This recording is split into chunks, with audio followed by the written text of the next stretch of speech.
Hello everybody. I'm assuming your generator isn't starting, so I'm going to show you how to actually repair your carburetor by cleaning it. And chances are pretty good that that's actually going to be the problem that you're having, not being able to start your generator. So we'll just get right down to it. Here's the carburetor. This is on a standard Briggs Stratton engine that you'll find on snow blowers and or snow throwers, generators, pressure washers, things like that, rototillers. So what you see here, you can pretty much use it on most of the Briggs Stratton engines that look like this. Some, like the generator I have over there, have a little bit different carburetor, but pretty much the same thing. If you clean that carburetor up real good, chances are pretty good you're going to clean out some old ethanol and just junk in there that is clogging your jets and keeping your fuel from flowing. So we're just going to start by removing the air cleaner, and we'll just keep going from there. Okay. So I'm just using a nut driver to back off the screw here, and it's going to stay right on the air cleaner. So we'll just get that one off of there too, and then we'll be able to pull that straight off of there like that. And then I'm just going to set that over there, put that in here. Then we need to remove a couple of those nuts there. So I believe those are the 7/16. There we go. So I'm just going to cheat and use my little impact. We'll put that nut over there to make sure we don't lose it. Same with that one. Put that back here so we don't lose that. Okay, and then what we need to do is we need to remove this lever, which is what controls your choke. So you see right here, you just rotate that. But there's a little notch back here on the back side of the air cleaner housing, just right back in here. And you'll see it when you look at yours, and you need to just pop this up through there. And then you have to remove this air cleaner, and then you can pop the whole thing up and just leave it there. Or you can pull it out and clean things. So I'm going to pull it out of there. And then this just pulls right off the front of that breather tube. And then when we put it back on, in case you can't see me when I'm doing this, what I'm going to do is I'm going to pinch it like that and then fold it over when I reinstall it. And that's going to fit right in that little hole right here. And I'm just going to put it in there. See if I can do this where you can see it. I'm going to put that, I'm going to put that in there like, let's see if we can simplify this, like that. And then it's just going to go in there. Once you push it in there, you let go, and the pressure just holds it, and it's right in there. And so it just pulls right off. Okay, so now we need to take this off. These are bolts that are actually acting more like rods as well, or studs, and that is what your mounting nuts threaded onto. So we need to back those off, and that is like a 5/30 seconds. Yeah, 5/30 seconds. So you can see it's actually a very small socket, and it fits right on there, just right on those little threads like that. So I'm going to use my impact again. Take that one off. Back out this stud. You can see I've already removed the fuel tank, which is just 4 bolts that hold it on. Disconnect the fuel line and it comes right off.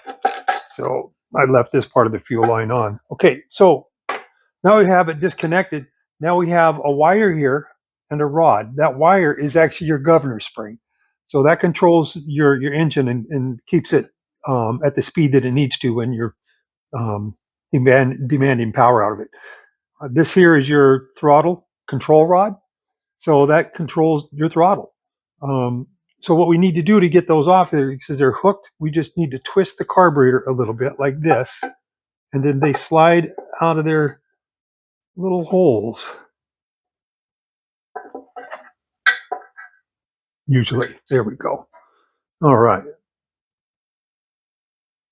So then there's a gasket for it.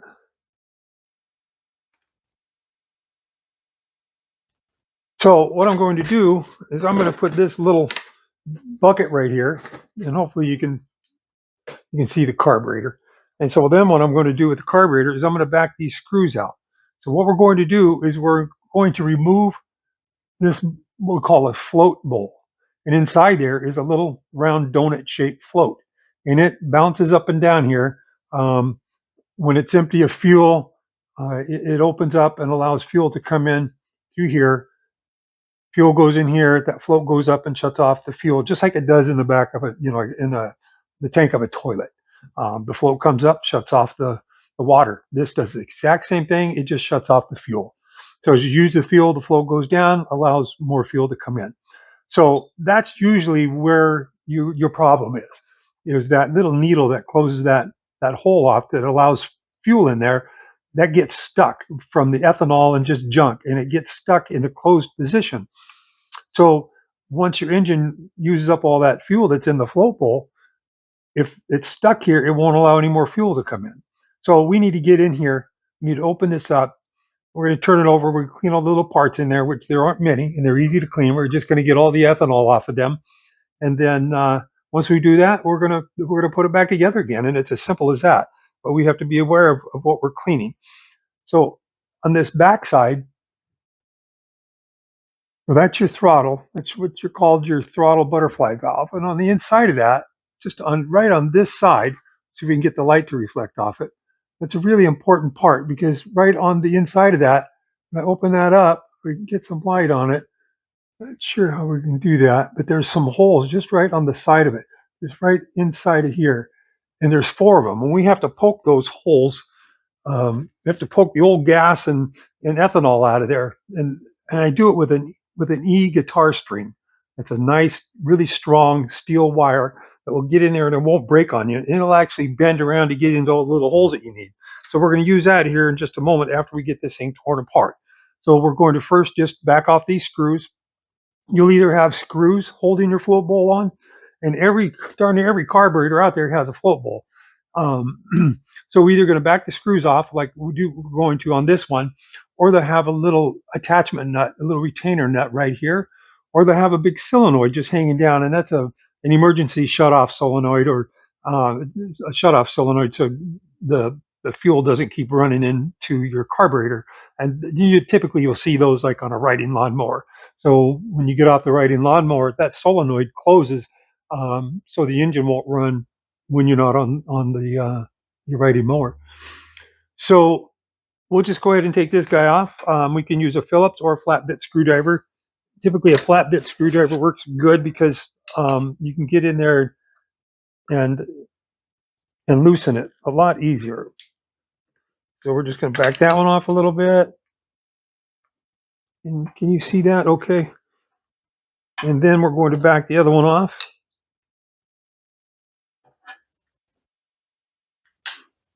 You see that okay? So we're just putting the screwdriver on those screws and then holding onto that carburetor really good and then turning that screw.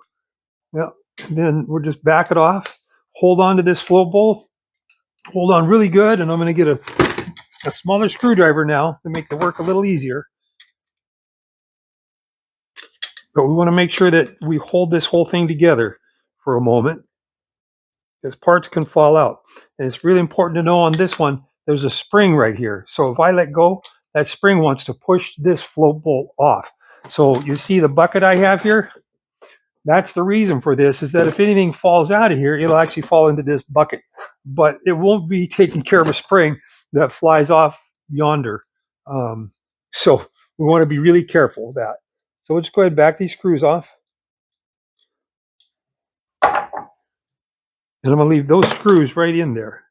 I still have a hold of the float bowl, and you see it wants to push up. So there's not a lot of pressure, but it's enough that it could ruin your afternoon. So now I'm going to lift the float bowl straight up. Okay. So we'll lift that straight up. We're going to put this in my little cleaning bucket. We're going to make sure we grab a hold of that spring. There's the spring. This is my first YouTube video, so, bear with me. I have to figure out my camera. My phone is actually what it is, and then I'll probably get a camera pretty soon, and I'll have to figure that all out. So now this is your float. Let's take this. We're okay with that. Yeah, with that gasket. So this is your float right here. You see how it goes up and down, just like in the back of a toilet tank. It hinges right here, and right underneath here is that float needle, and it is what shuts things off. And I don't know if you can see that in here, but it's the little black thing that's in there. And I'll show you once I take this apart, but you can see that it goes up and down um, with the float. So what I'm going to do is there's a pin right here, and it's flattened out on this side. I think it's this side. So you can pull it out this way, but you can't pull it out the other way. So there's the pin. It's the little hinge pin, and right here. So it's flattened here, so I can pull that out like that. I could even grab it with a pair of needle nose pliers if I needed to. I'll hold on to the float. You see I'm holding on to this float, so you can pull that out. So this would be like most carburetors, because a lot of carburetors don't have this plastic piece. This is actually hinged to a piece of metal. I'm holding on to it like that, so you can kind of see what it would look like either way. So I'm going to take that pin, I'm going to put it in there. Now, again, I could take this whole thing off and work with it, but again, I want to do it this way so you can see what it looks like on most carburetors, because again, most carburetors, you can't take this piece of plastic out, mainly because they don't have any plastic. They're all metal. So now what I'm going to do is I'm going to lift this float up, and it's going to have a needle hanging from it. And we want to be really careful not to lose that needle. So there's the needle. Now I can set this in here for a moment. So there's the needle. I don't even know where it shoots the camera or shoots the picture. So there's the needle right there. And then I can take that needle and I'm going to slide it out of its little notch. Okay. So there's the needle.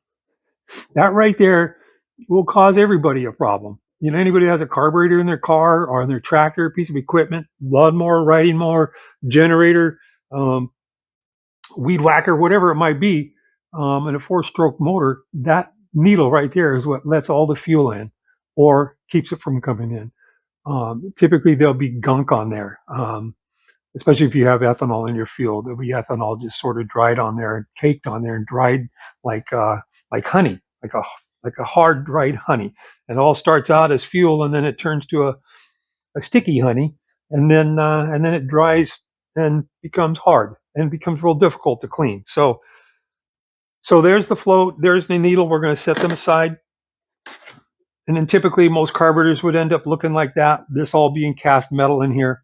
But this one just happens to have plastic. So what we'll do is we're just going to, this has a rod sticking up your main jet. That's a brass rod inside of here. Inside of there is the brass rod. So we're going to pull this straight up off of that brass rod. It's not a big deal. There's nothing that's going to fly out of here now.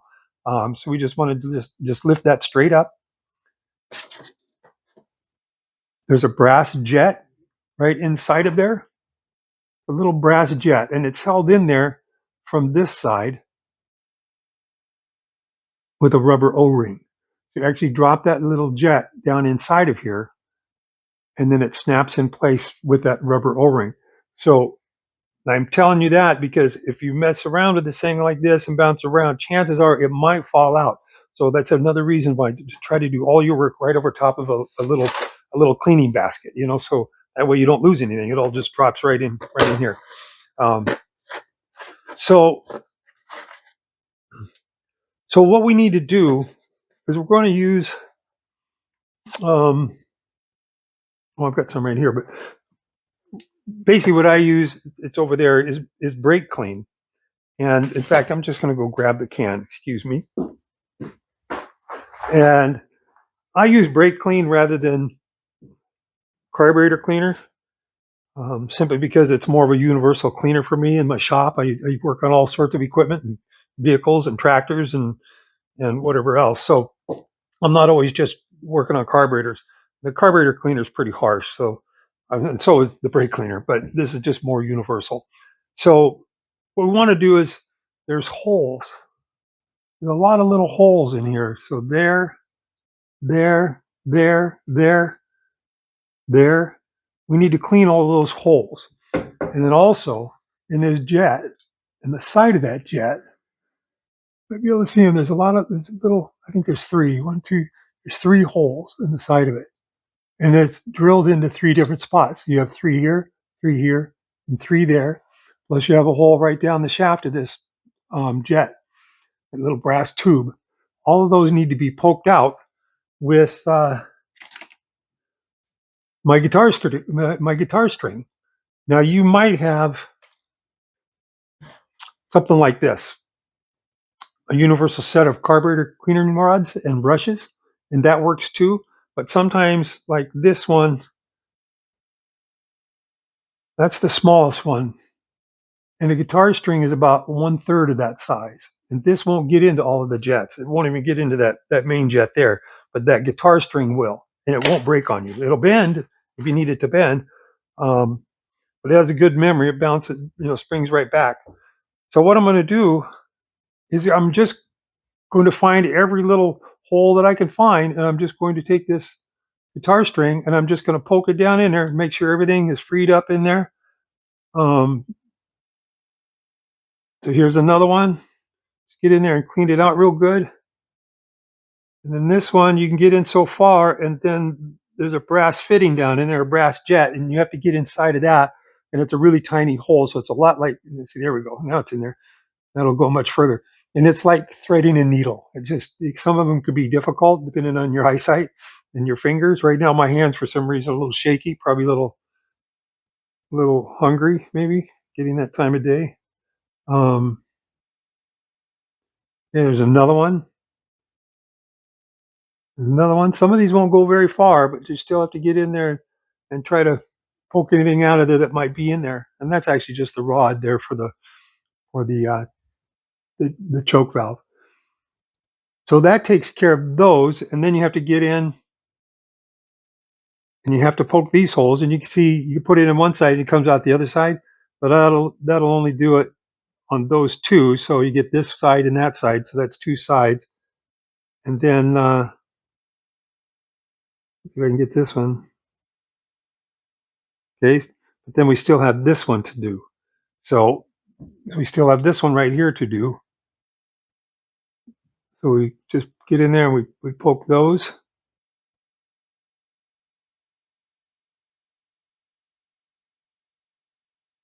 Again, depending on your eyesight and lighting and all that. Okay, we got that one. And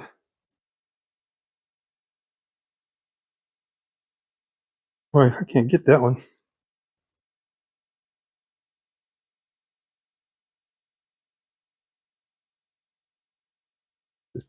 This guitar string takes a little bend. There we go. Here we got that one. And that one. So we got all these holes.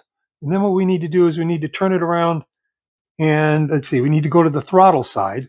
So that's the choke side, and this is the throttle side. We need to go to the throttle side, and where the throttle butterfly valve goes in, that's the side where those four little holes are. And we need to get in there and do the same thing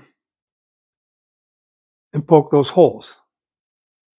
And sometimes I'll just line the butterfly valve up like that, and I just get in there and I can poke that in there, and then I put the butterfly valve on the next hole. It makes it even harder when these things are really shiny, because then it'll look like one hole is four holes. It is really hard when the light is bouncing around to see, and you just keep grabbing all those holes. So that's the third one, so I still have the fourth one to go, and there's the fourth one. You just poke that in there as far as you can, and you don't have to worry about it breaking like you do a lot of other more brittle, like the brass wires. You don't want to use any, or copper wires. You don't want to use any of those. These guitar strings are really good. They won't break in there. Like I said, they'll follow the port, the drilled port, without bending. So that takes care of those. So then what we want to do is we want to make sure we get all of that ethanol residue off of everything. So I get in here and I dip this in the carburetor cleaner or brake cleaner, and then I just clean everything. Just clean everything. And if I have a gasket stuck here, I leave the gasket stuck to whatever it sticks to. I don't try to peel it off if I'm just cleaning. If I was rebuilding, then I would remove the gasket. So this is an O-ring, a rubber O-ring. So don't remove that, because that could always be a real challenge putting it back together. And if you feel that the when you're trying to take the float bowl off and it's stuck on there, all you need to do is once you remove the retaining screw is just tap on it real lightly and do it all the way around. Don't force it. Eventually you'll see it come loose. And then you want to make sure that you take a little utility knife and get in there, or a utility knife blade, and get in there and make sure you can peel up that all the remaining gasket that might be sticking to the other side, and you want it to stick to one side or the other. You don't want it tearing apart, so you want to make sure it's only sticking to one side. Okay, so we get in there again. We just make sure we clean any residue, any place that needs to be cleaned. We can poke these in there and twist them around. And again, I'm using just a plain old Q-tip, which works really good. And you just get in there and clean all the little holes that you can possibly see. Right? And I think I already did this. No, do the same thing to the float bowl. Make sure you clean it all out real good. A little more in there. And I want to get in here and clean this too. Some of that yellow, that's ethanol. That stuff dries on there. And try to get as much of it off there as you can. If you leave any of that residue in here, then what will happen is the fresh fuel will come in and it'll loosen up that ethanol, sometimes in little chunks, like dried honey, just little chunks of dried honey, or it'll turn it to paste and it'll just clog all your jets again. And you have to take it apart and clean it all up again, which, is kind of a bummer. So you want to make sure you get it as clean as you can, wipe everything down really good, make sure you get all those holes cleaned out super good. And so the most critical one, this is where that needle sits. So the float needle, this little guy, sits right in here. It goes right down in there. And so it goes up and down in there, and inside of that little tube, you see that little tiny hole there. That's called the needle seat. So that's where that little rubber tip sits, or seats. In carburetors where this is all metal, cast metal, and no plastic, that will actually have either a rubber or a brass seat in it that you need to remove and replace. This is just part of the plastic. So we just need to make sure that that's really clean, because if you have any ethanol in there, it will stick and cause that float needle to stick on there and keep it closed, and you won't have any fuel flow. So you want to make sure you clean that really good, okay? So let's see, we need to make sure we poke this needle or this jet clean. Don't think I did that yet. So just make sure we poke that clean. And then make sure you've got goggles on, because when you spray this stuff, it'll spray right back at you, and generally right in your eye. When you spray the brake cleaner. So I'm just spraying that, just trying to clean out that jet.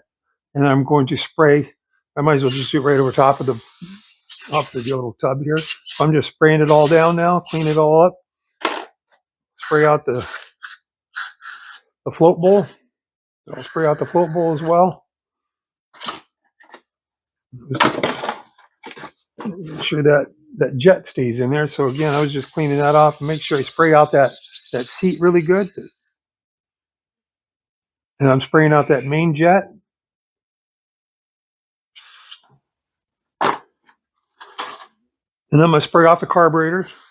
Again, make sure that you've got goggles or something on to cover your eyes, because this will spray right back in your eyes.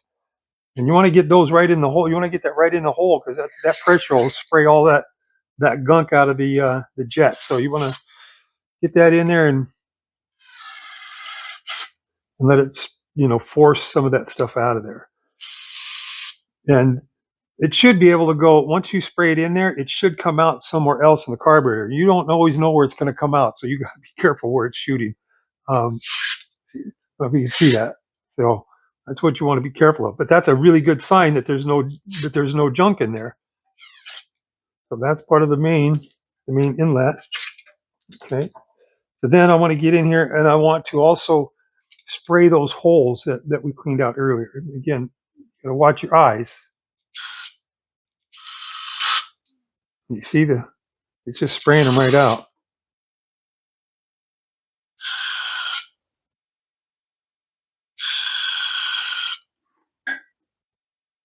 Okay, then I'm going to spray those holes.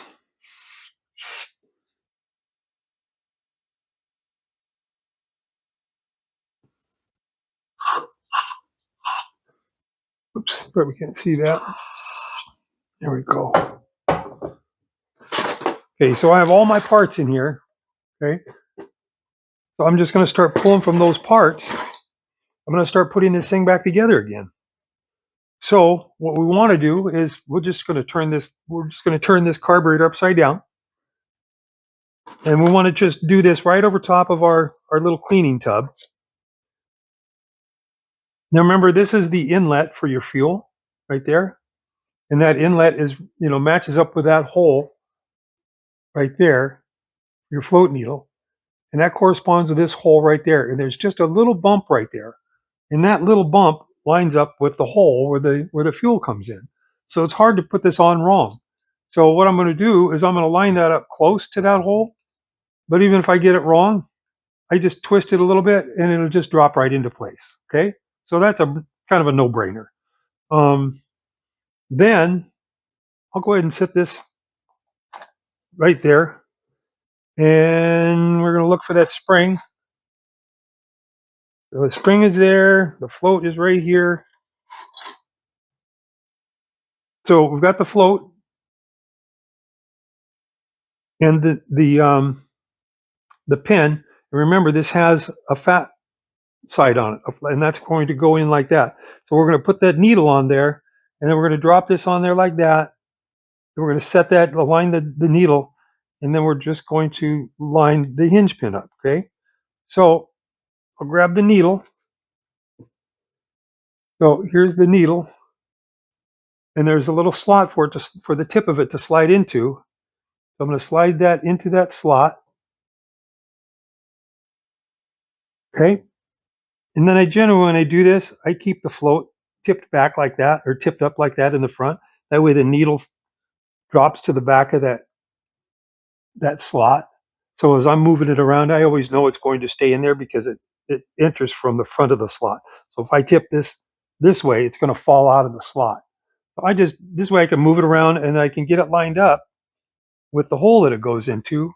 I don't know if you can see that. Line it up with the hole that it goes into. Again, I got shaky hands. Sorry about that.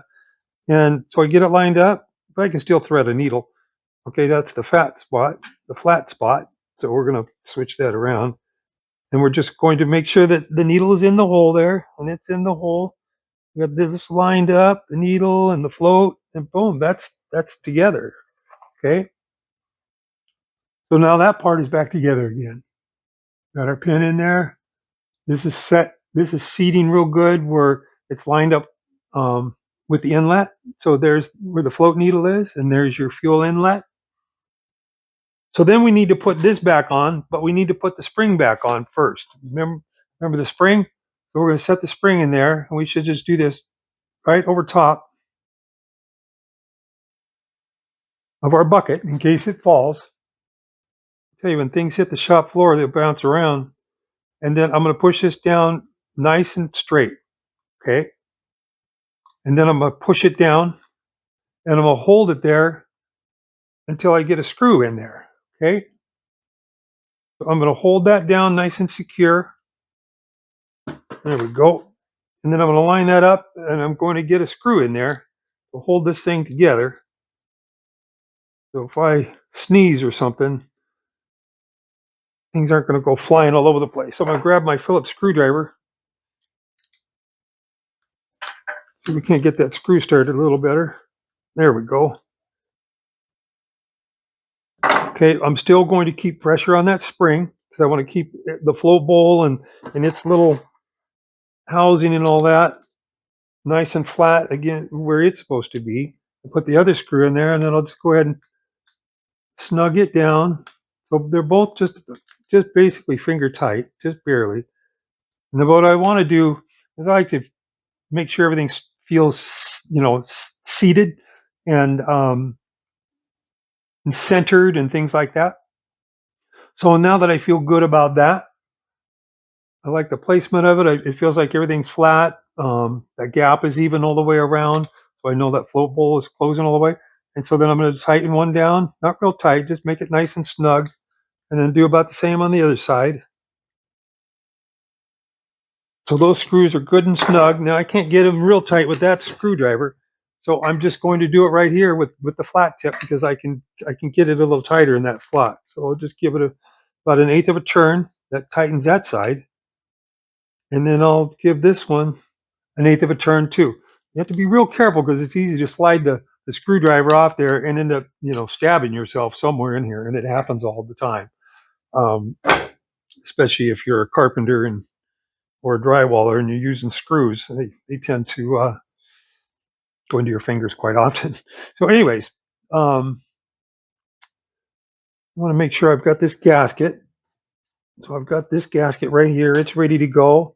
I'm going to need my 2 mounting studs. So I'll put those right here. And so the first thing I'm going to do is we have these 2 holes. One of the plastic grommet, that's for the throttle control rod. That's this one. See that hook that goes in there? That hook for the governor return spring rod goes into that hole. Again, it just hooks in there. So that's our first challenge, is getting those holes lined up. Um, there's nothing fancy about it. Just get I always find it's easier to do the governor spring first because you can stretch it a little bit because it is a spring. And then it'll bend a little bit for you. And as you bend it, you try to get this in a vertical position to this. You get that whole vertical to this tip of this end of the rod. And once you do that, then it'll slide right in and then you can twist it and it'll stay there. And then from there, just slowly turn it around, turn it toward the manifold right here. And there's a little pin right there, little alignment pin. So you can make sure your gasket is here and secure. And you just put that up there against the alignment pin. Put one of your studs in, mounting studs. And then just secure it by hand or with your fingers. So it's just barely finger tight. And do the same thing with this one. And jiggle it around a little bit, make sure everything gets nice and snug. Okay, and then just sort of make sure that you know that everything's sealing really good, everything's flat against your gasket. You didn't drop anything back here. Make sure your throttle is working, that it's not stuck on anything. So it'll actually just work like that. There'll be some resistance because of the big spring in there on the governor.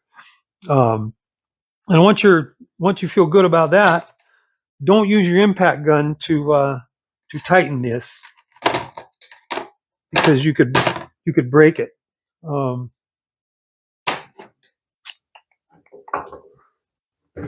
There we go. So what I want to do is just get my little ratchet, which I probably just had in my hand. There we go.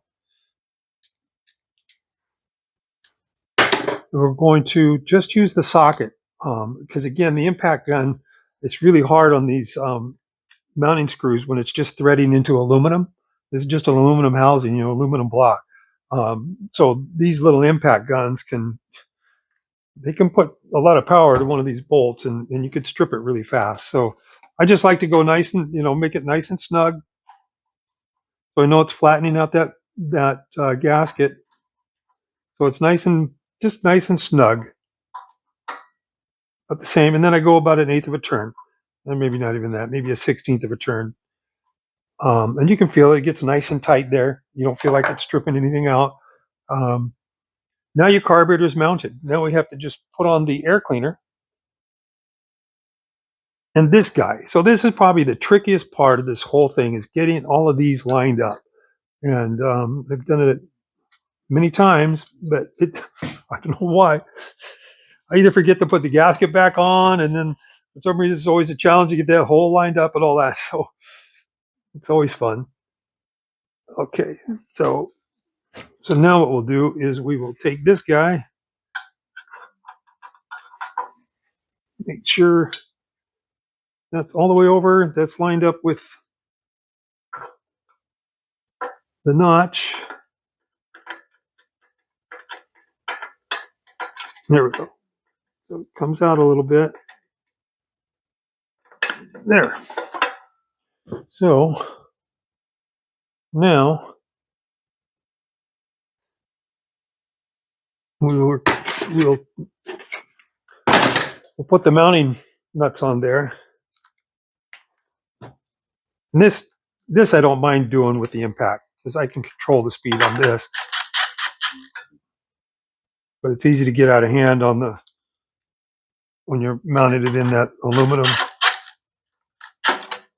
Okay. And then I'll still come back with the socket or with the ratchet and the socket, and then I'll just hand tighten.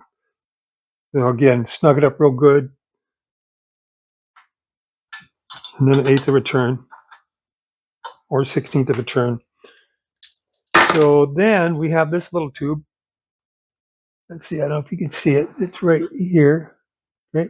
So I'm just going to fold that over on itself like that. And then I'll just shove it into the hole there that it goes into.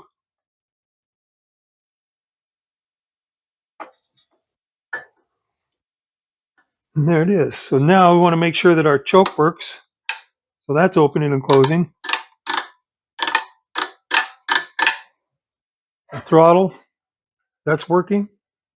We just move that rod. It's a lot easier to pull on the rod than it is to try to move the throttle itself, but either one works. So those are all working. So this is where it goes.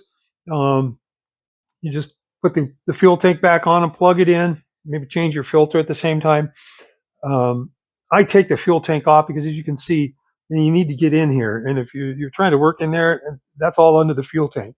And difficulty then get your hand in there, and it's difficult to see because there's not much lighting in it. It gets all shadowed. So it just takes like 2 minutes to remove the fuel tank, and just make sure you turn the fuel off, and then you'll be good to go. So now we'll just put on the air cleaner housing. And again, I was using the nut driver for that. And you can either put the filter on there first and then put the housing on there, but I find it's so much easier, a lot less wrestling, if you just put the air cleaner in the housing and then put it on there. And I just take a nut driver or a screwdriver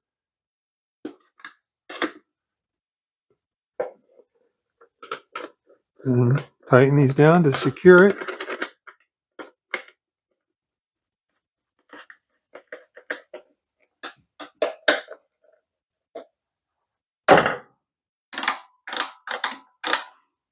It's all ready to go.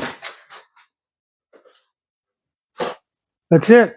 So I hope that helped you. If you have any questions, feel free to leave a comment, and look forward to helping you on the next ones. I'll be moving on to these lawn tractors and maybe another generator. I've got a few more generators, and I've got tractors out the window there and a couple more tractors over that way. So I've got a few things that I'll be working on and doing quite a variety. Both of these, if you can see them, Sears tractors, Craftsman.